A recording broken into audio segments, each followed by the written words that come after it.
Hello, everyone. Welcome to the Hypergamous Journey. My name is Denise. At this channel, we discuss hypergamy for women who are 50 and older, who are dating for marriage, like myself. I'm 61, soon to be 62. This video is inspired by a TikTok clip from Teal Swan. And in it, she describes, I love her videos. She's so spiritual and grounded and calm and poised. And in it, she talks about, she uses the example of a dog who is snapping and lashing out at people, and how we extend compassion to this dog who has spent years tied to a tree in someone's backyard. And he's not used to being around humans because he's been out in the elements. He doesn't have any interaction with humans that's loving, affectionate. And how we extend grace and compassion to this animal that's been tied up for years with no human affection and touch. And we say, oh, he's lashing and snapping at people because he lacks human socialization. And yet, we don't extend that same compassion to ourselves when we have grown up in homes where we've been criticized, shamed, told we're not going to be anything in life, where we're told that we're less than, not good as our brother, our sister, or the other student who's in our class, where we're told that we are girls, young women, we're not going to amount to anything, that we're going to have lots of babies and not be married. Whatever it is, you can fill in the blanks about how you grew up. And I can fill in the blanks about how I grew up and the messaging that I was told as a little girl and a young woman and so on and so forth.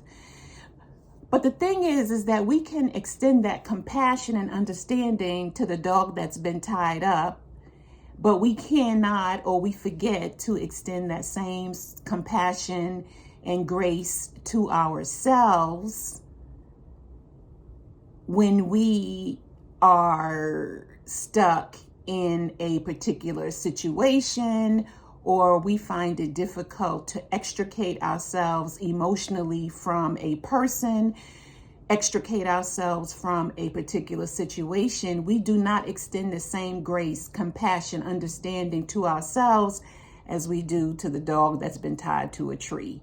And really, when you look at it, we have grown up, some of us have grown up in those households where it's almost as if we didn't have any socialization, human socialization. We weren't nurtured emotionally. We weren't nurtured and told that, it might be difficult for you to learn the steps now, but you can do it. We haven't received that kind of encouraging word from the people who raised us, because really they didn't receive that from their parents. And so it's just passed down that way.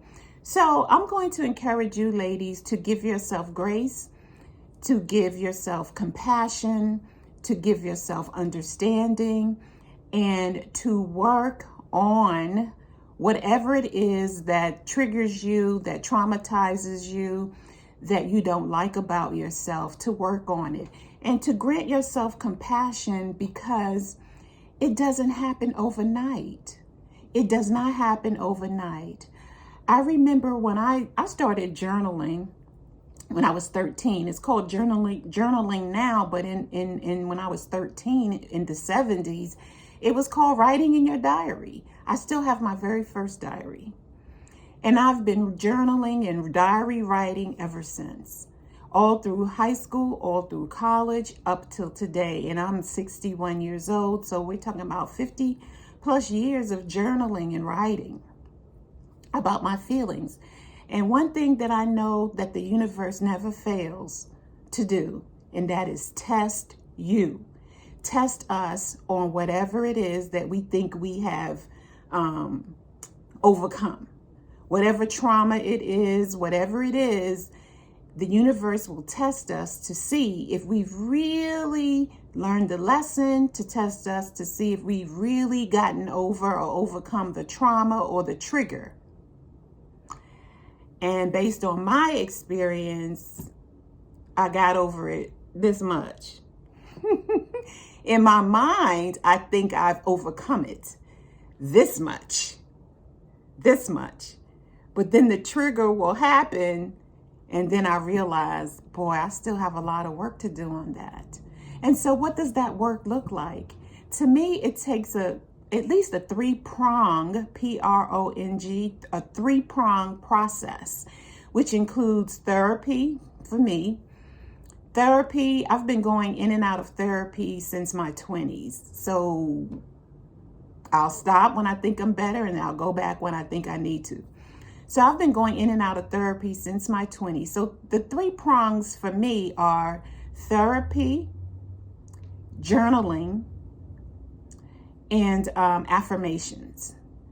So therapy, journaling, and affirmations. And it's not in that order, but those are the three prongs process for me that I need to do to just stay mentally healthy in this world that I live in, that, in my opinion, is always trying to tell me that I am less than. I'm less beautiful than the next person. I'm less smart than the next person. I'm less this or less that. And I just refuse to take it anymore. What say you? See you in the next video. Bye.